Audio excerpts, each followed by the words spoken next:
Good. Hi everyone, it's Nick from Givepanel here, and I'm super excited about this session. We have Anita Yuen from Facebook, from the Social Impact Partnerships team at Facebook. And I've known Anita for a while, and I can tell you she has an amazing and pretty unique profile really in the world of nonprofits and fundraising and digital.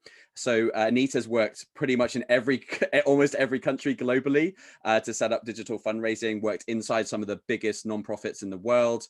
We met at UNICEF when we used to work together there.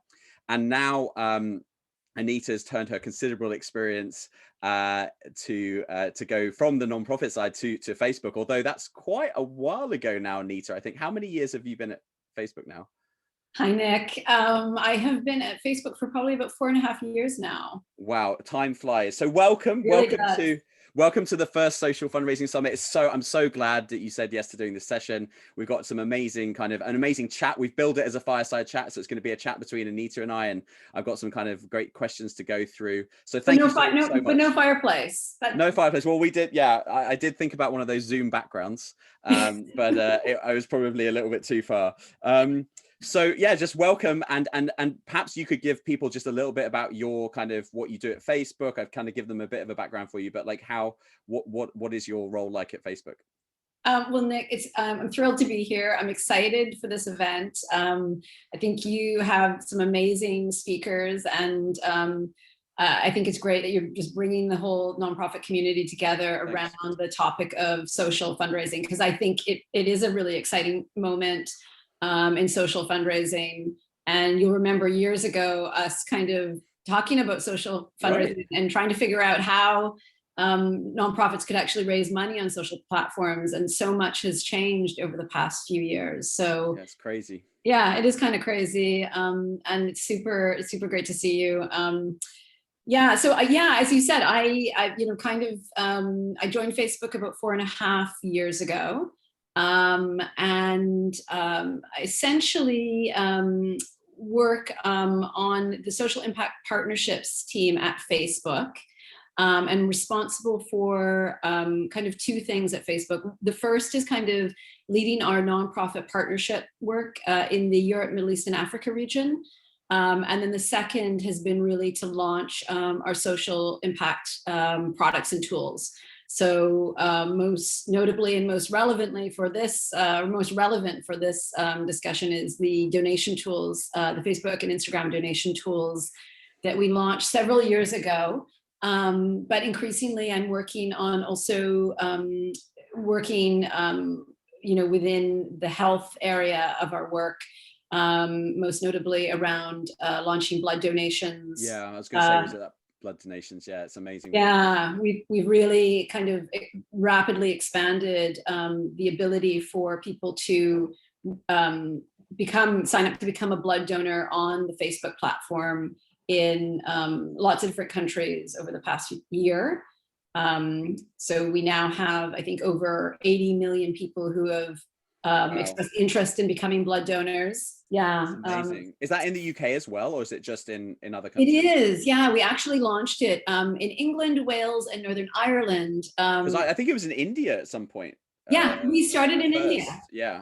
It started in India. That was, in fact, the place where the whole thing kind of started several years ago. And since then, we've expanded. We've expanded it in virtually every part of the world. I think most recently we've expanded it in places like Indonesia, Philippines. Wow. So it's literally saving lives from that perspective. Yeah, it's been pretty cool. Yeah, but we launched that in England in September 2020. Yeah, that was last year. Not long ago. It's like not long ago. Yeah, exactly. And so it's been great. I think the thing to say is that, we've got a very, a very diverse set of social impact products that our teams are supporting. Yeah, it's not just fundraising. It's not just fundraising. It's like, it's not just nonprofits. It's so many more things. Yeah. Yeah, and the Facebook donation tools are probably one of our very first social good products. Not the first, but it's one of the very most. It's probably one of the most mature. And it started in the US just right after the Ice Bucket Challenge. And since then, it started with a donate button, essentially. It's grown so much, hasn't it? And it's grown so much. It's grown so much. It's phenomenal. I think we sometimes forget that it just started with literally a donate button for Ice Bucket Challenge, and look at it now. It's like, well, we're going to talk through all sorts of interesting things on Instagram and things. It actually started with a donation button for the Nepal earthquake. Okay, I didn't know that. Yeah, if you remember the Nepal earthquake. I remember the Nepal earthquake. Yeah, you were probably fundraising for it at some point. For UNICEF, right? Yeah, I know. I was fundraising for it. It was a big one, yeah. It was a big one, and we put up a donation button for to collect funds for people in Nepal who had survived the earthquake. And all of those kind of donations went to a charity called International Medical Corps. Right, yeah. Within a few days, I think we had raised something like over 16 million. I hope my memory is correct, something like that. But it was phenomenal. And then I think that was at the point where our product team really started to like explore this a bit further. And then I think we also, so it was it's been quite a journey. Launched the donation tools in Europe a couple of years ago. And now globally, we've raised over $3 billion for charities. As you know, we don't take a fee on that. 0% as well. Yeah, that's incredible. 0%. And a couple of years ago, we also launched the birthday fundraiser, which is also driven. It was a promotion to really encourage the Facebook community to create fundraisers on people's birthdays. And that has been a phenomenal kind of success. Yeah, we certainly see that across our clients, the level of income from birthday fundraising. But let's go into some of the, because we've already started chatting, which is great. So birthday fundraisers was something that we definitely saw in the kind of what I call early days, but it's only a couple of years ago now. But in terms of like, let's start with COVID, because I think COVID and coronavirus has been such a massive part of our last 12 months. So give us a little bit of context from inside Facebook about what you've been seeing, the impact of COVID on Facebook, on the tools, on fundraising in general. Yeah, I mean, what a phenomenal, not phenomenal in a positive way, but what a phenomenal kind of last 12 months it's been. Historic, right? Historic. Really and truly. I mean, we're both in our homes, still in lockdown in the UK. And I guess that first to just maybe context set that, what we have definitely seen over the last 12 months has been quite an increase in the usage of all of our apps across Facebook, whether it's kind of Facebook, Instagram, WhatsApp, Messenger. All of these apps have essentially seen a massive spike. I think there's been and I'm sure many of the other speakers today have spoken about this, but there has just been, I think, just an absolute kind of acceleration of people wanting to connect digitally, or in fact needing to connect digitally. And so that's reflected. So there's been, I think, an over 70% increase in the usage of Facebook apps. Wow. Yeah, things like live. I mean, lives. It's always been there, but actually during COVID, there's been a 2x increase in the overall usage of both Facebook and Instagram lives. Wow. So lots of people really pivoting and shifting to reaching their communities through the use of live. And then I guess at the same time, we've seen this overall trend in the sector where fundraising income has suffered for many charities. It's been an exceptionally challenging year. And have to do absolutely heroic work under really, really trying environments. And but at the same time, we've seen, a lot of amazing kind of fundraisers on Facebook. We've seen over $100 million raised for COVID-related fundraisers, particularly in the phase 1 of COVID. I think there was a lot of that. We've seen, fundraisers around specific causes really kind of take off on Facebook. and a willingness of, and generosity, whether it's, in the UK, NHS charities together. Yeah, that's been huge. Yeah. Yeah, that was huge. And we've seen that in kind of different forms and manifestations in different parts of the world. So I would say that Facebook fundraising in general is up. I think M&R did a recent study looking at that with American charities. I think it was like a 6% increase in Facebook fundraising through the donation tools in 2020 from the previous year. So yeah, I think it is growing. And then I think even in the last 3 months, we've just seen a massive rapid acceleration of fundraisers, like things through the virtual challenges. Yeah, I wanted to talk, that's what I kind of wanted to go on to next, was what we've seen on the Givepanel platform is a shift, not less birthday fundraising, but certainly kind of what we've seen is these other non-birthday fundraising kind of like virtual events and kind of Facebook groups around events really drive a huge upsurge in income. So you're seeing that too. And can you talk a little bit about, because like a lot of the conference today is kind of covered that kind of Facebook group virtual event kind of side of it. Have you seen that from Facebook side? And just give us your take on that. That would be great. Yeah, I mean, I think it's one of the most exciting things that is happening at the moment within Facebook fundraising and possibly within the sector in terms of fundraising. Obviously, with COVID lockdowns, it's meant that people have kind of, had to stay at home. And it's meant for charities that with social distancing, that a lot of offline events, were just simply canceled.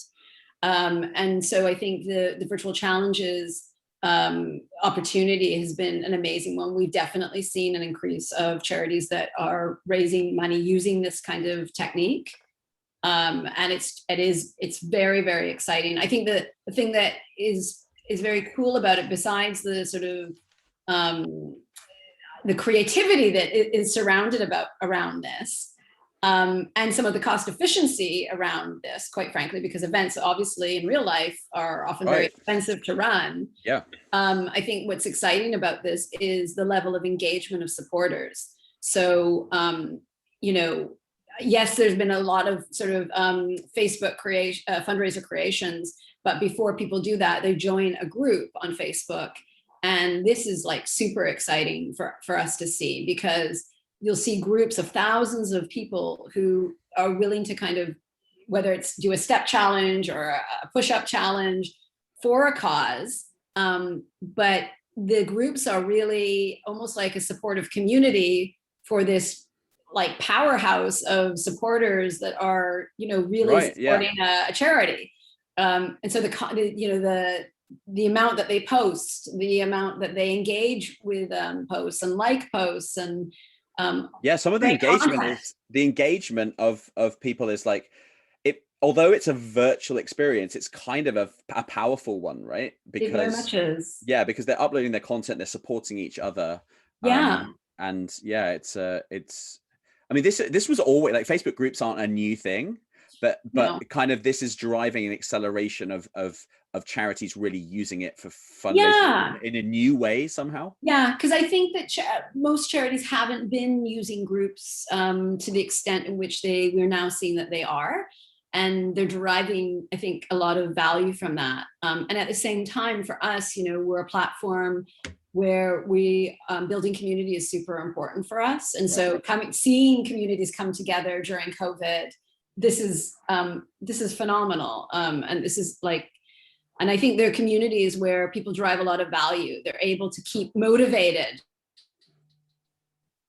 during a time that's quite really, really hard, right? So they keep each other honest in terms of the challenges they're taking.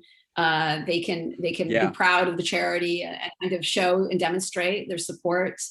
So yeah, it's been really cool. I think the virtual challenges is a very exciting development.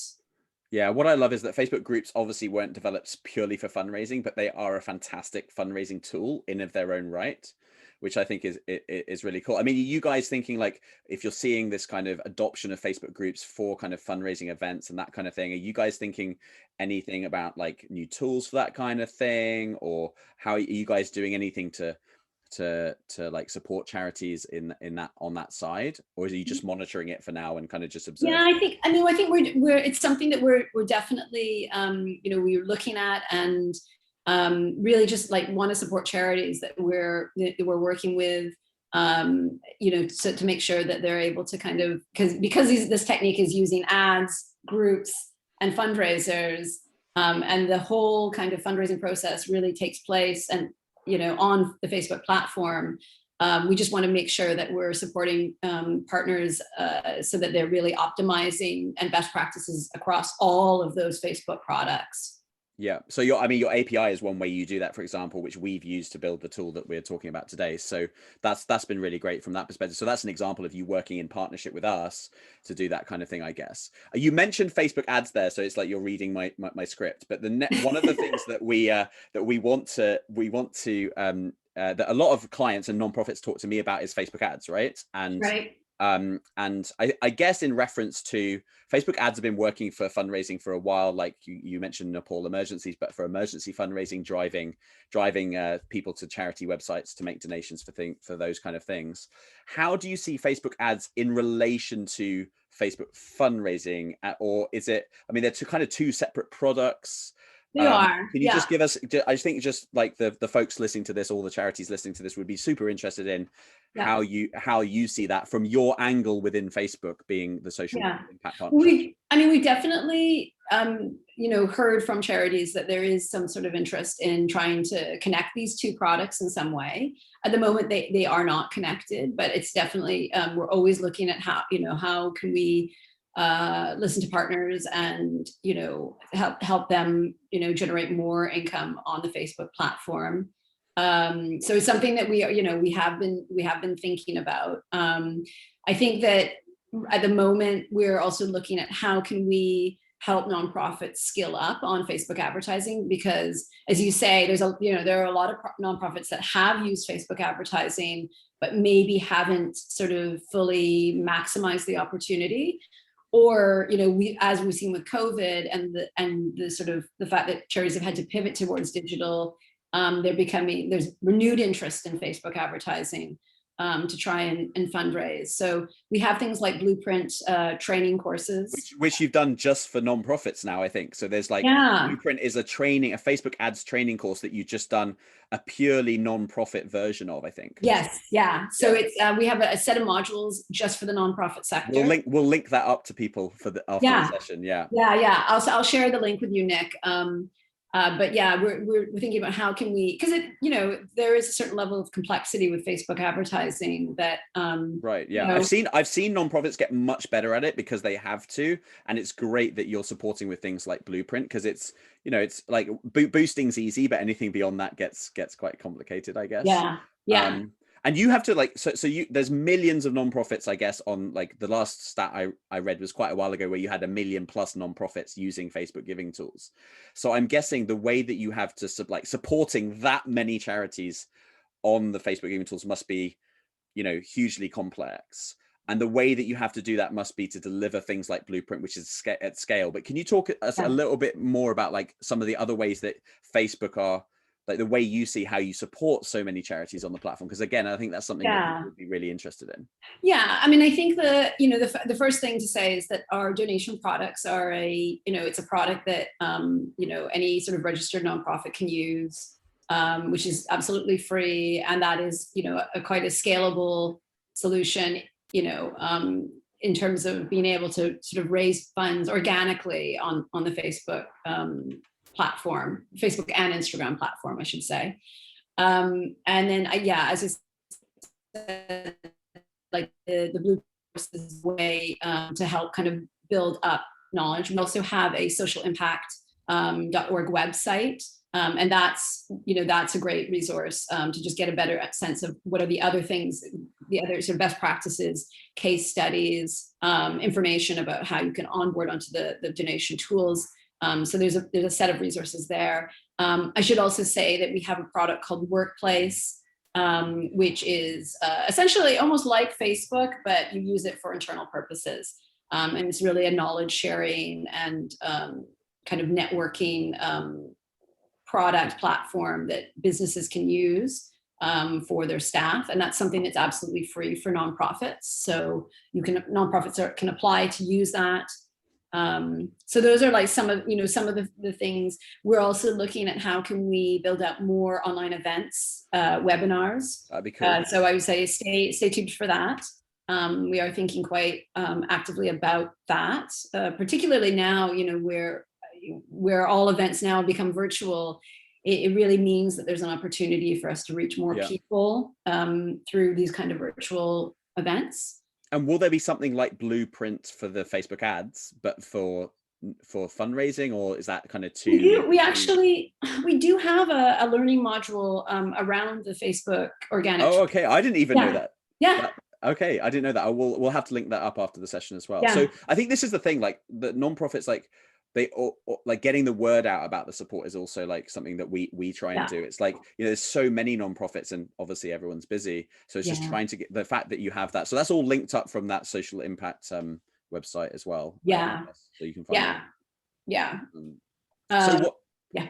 Have you been surprised about the adoption of the tools, like generally speaking? Like I wanted to talk about like, because with your global experience, like we've built digital programs in places like South Korea, Japan, China, you and I, but like, like at the moment, the tools I think are in the US and Europe. Is there like, how are you guys thinking? How is Facebook thinking about, if you can speak to like global expansion? Is that something that's like, no, we just want to kind of see how it goes with these countries? Or I know there will be some some people from charities in other places of the world watching this who would like to kind of know if it's coming to them. Yeah, I understand. Yeah, I mean, I guess just to say that we are now, the charitable giving donation tools are now available in 20 different countries. And it has, back to your first question, am I surprised at the success? I think it's been amazing. It's been immensely satisfying to be work as part of the team who have expanded to different countries and really grown this. It's been immensely personally satisfying to see, so many moments over the past few years where people have needed to raise funds for all sorts of different types of causes. And even globally. So I'm thinking about the Australian wildfires one. Yeah. Because like, I don't think Facebook fundraising is in Australia, but still, there was like a $20 million fundraiser for that. Yeah, I mean, a good point. I mean, I guess we started 2020 with that fire. I mean, I think, and I can't believe it, but yeah, we did. Yeah, because that was a breakaway fundraiser in 2020 at the beginning of the year. And that's a perfect example of how the world kind of mobilized to raise funds. And so the tools are available for charities in 20 different countries. We also have the ability, we've expanded it so that people in countries where the tools are not available, they still can make a donation to a nonprofit, and they can also create fundraisers for nonprofits. So we're always thinking about expansion. Yeah, so in reality, the world is actually quite big because, you can be in Japan and create a fundraiser for UNICEF, for example, but it's just UNICEF in Japan can't set up a charity account yet. So actually it's more global than a lot of people realize. And we actually see that with a lot of UK charities and US charities. They get a large proportion of their income from outside of their country. Outside, yeah. I think that's the starting point for us has always been to think about the ecosystem. So we often, when we're thinking about the donation tools, obviously, charities are the beneficiary of those donation tools and they're the users of those tools. And that's like super important for us. But I think that has been, in a way, the real opportunity is we've opened up the donation tools so that an individual can use them and raise money for a charity, or a public figure can use the tools and raise money, or a company, a brand can even create a fundraiser and raise money for a charity. So we're thinking quite broadly around the whole Facebook ecosystem and how the whole community within Facebook can actually support causes that they care about. So in that respect, we're thinking quite expansively. In terms of market expansion, we're always thinking about new markets, but there's a lot of complexity in terms of things that we need to consider when we're entering into new countries to provide the tools. Yeah, I bet, like tax things and stuff like that as well. Yeah, and even just like, certain requirements, tax receiving requirements, currencies, payment gateways, things like this. So there's a lot that factors into it. But yeah, we're very happy that we were able to expand into Europe and launch 16 different countries at the same time. But it doesn't sound like Facebook are done with the giving tools yet. I think sometimes some charities think you built them and then you let them go. But in reality, like, it sounds like you have quite, you're still quite ambitious really in terms of rolling out the fundraising tools. Would that be right? Absolutely, and thinking also just about how can we improve the experience for nonprofits? How can we improve the experience for donors and fundraisers? So we're all, we're always thinking about that, and while also trying to think about where are the opportunities. Yeah. You might not be able to answer this question, but like, roughly how many people interface like within Facebook and work doing Facebook giving tools? Like, is it 3 people? Is it 10 people? Is it closer to 50 or 100 people? Like, I mean, can you even say that? Or I don't think I would be in even a position to say that, because it's a huge amount. It's a lot. Yeah. I mean, this is I think our social impact work is a big priority for the face. Great. For the company, and we're also looking. I think one important thing to say is that we're also looking at how can we expand opportunities. So expanding the donation tools into Instagram is a perfect example of how we're thinking expansively, and like we're thinking about opportunities for charities.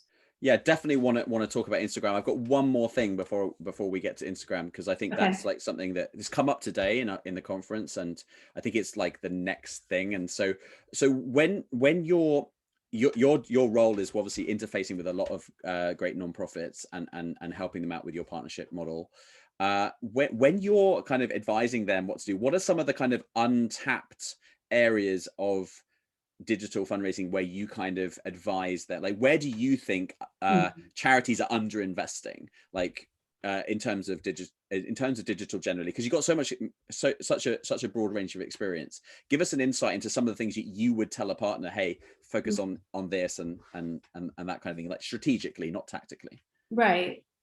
It's a great question, Nick. I guess the one thing to sort of say is that, like, COVID, obviously, the last 12 months it's been phenomenal in the sense that, it's really forced a digitization of individuals, of companies, and of nonprofits, right? Like, we have all had to very quickly pivot towards digital.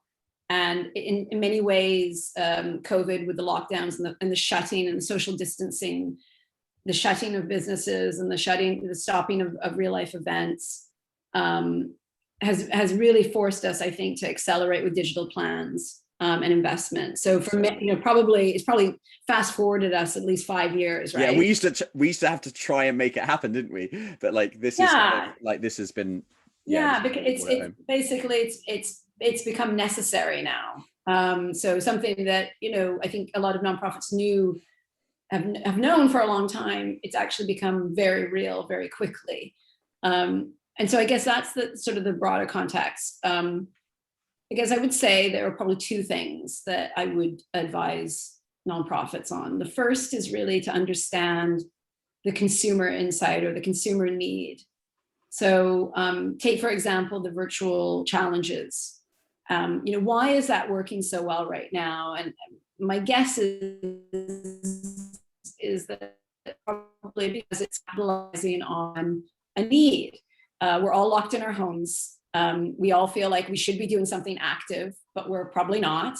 But we need a good excuse to do it for our physical and mental health, right? Yeah, I need to lose a few pounds for sure. Don't we all, Nick? I mean, it's the moment, right? We're coming out of the winter, out of hibernation, in lockdown. So there's a consumer insight that says, hey, look, people actually want to kind of a good excuse to do something. So virtual challenges is a perfect, opportunity for people to do that while they can do something good. They can communicate to their friends and family that they're doing something good. So it's fulfilling a lot of different kind of needs. And I think, one thing that's really important for charities to do is just to really understand, what does the consumer need, and how has that changed during COVID? And how can they kind of help meet that need, while allowing people to do things that are good for the cause. But I think where that gets turbocharged is when you then look at charities who have actually invested in digital, and they're spending more resources, and they're set up for digital success. So they actually have a kind of a well-developed digital muscle within their organization. And so we saw that organizations or charities that really had strong digital teams, had been investing in digital marketing, have maybe agencies, they were able to kind of pivot very quickly and scale up that existing activity. Yeah. Instead of kind of having to start from fresh. Yeah. So they were prepared to ride the wave when the wave came. Exactly. And that's, we've seen that time and time again in our career, right? Things go in waves. Yeah. And really getting your digital strategy right is preparing for the wave. Yeah. And I think that's, so it's this combination of charities that I think have, a finger on the pulse of what is actually happening and how they can meet the kind of supporter or donor need, combined with strong digital capacity, competency and capacity. Yeah.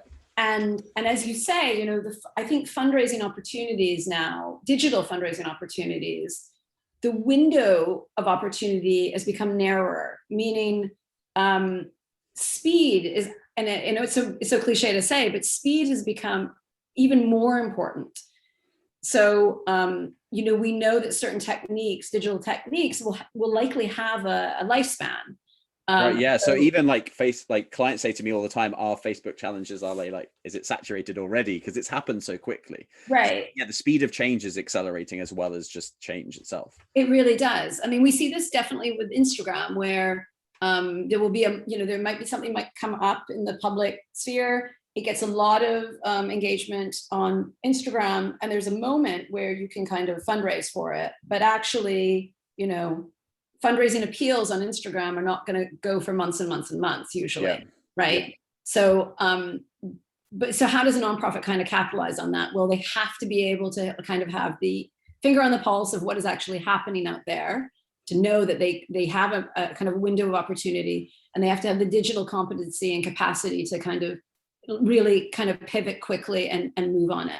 Totally. Yeah, that's amazing. And actually that's where I wanted to end. So it's a great kind of ending point, which is the one of the next things I could see could be the next wave would be something like Instagram. So that's kind of where I wanted to end on a high and some excitement around Instagram. I assume that you're excited about the fundraising side of it. Can you tell us a little bit more?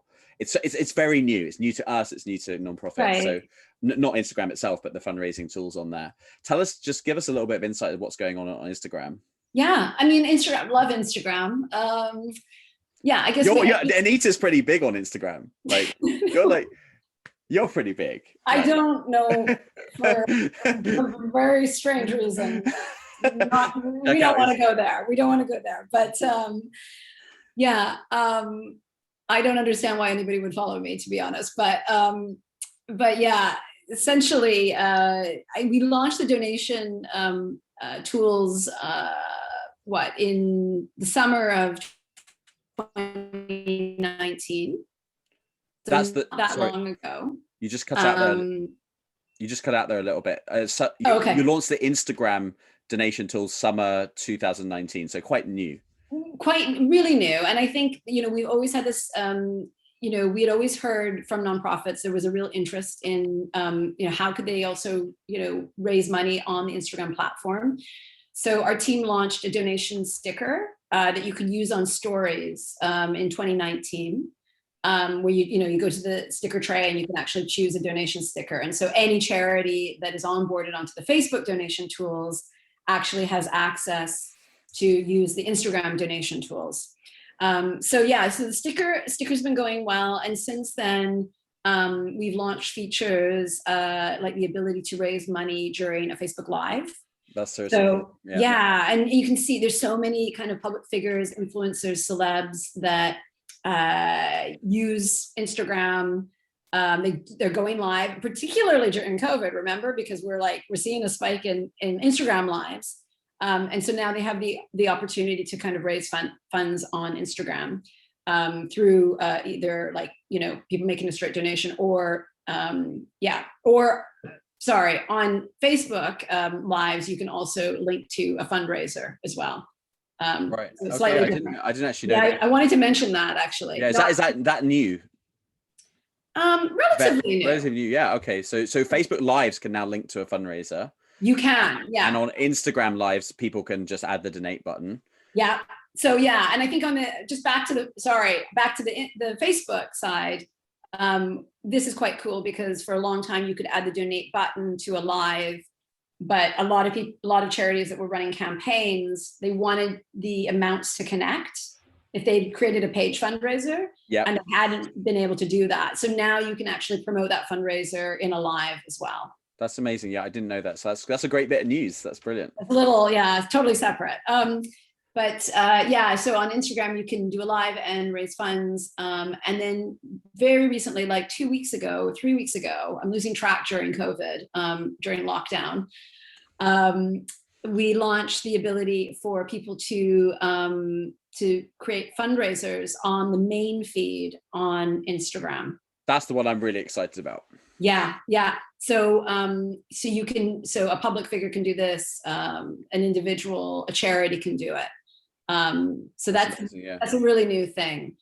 So you can just see that we're constantly looking at how can we expand the set of tools on Instagram to raise funds, and we're just really excited about all of this. This is, again, this kind of plays into our thinking around the ecosystem.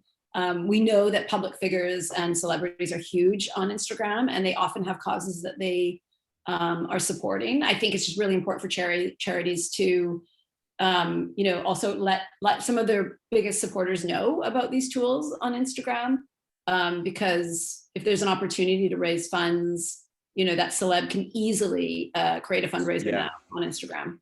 Yeah, that's awesome. And I think we're going to see a lot more of them, right? And a lot, there'll be some interesting high profile ones come out, no doubt, over the next few months. So Anita, we're gonna wrap up. You've been super generous with your time. Just before I kind of do that, is there anything else that you want to say, or have we covered most of the bases? Have you enjoyed it? I've enjoyed it, Nick. I always enjoy talking to you. It's always a pleasure.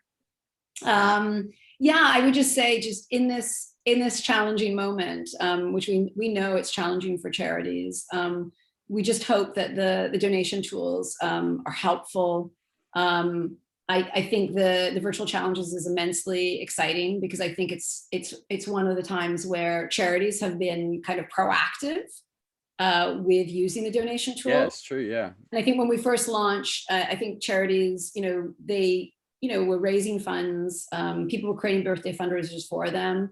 But I think the challenges is one of the first times, at least I've seen, where charities are kind of really trying to proactively drive at scale fundraiser creations. And I think that way of thinking is a great way of thinking, and it's a very proactive way of thinking. And I think there's a huge amount of creativity, and I'm just excited to see how that evolves, and what other challenges, or what the next next thing is.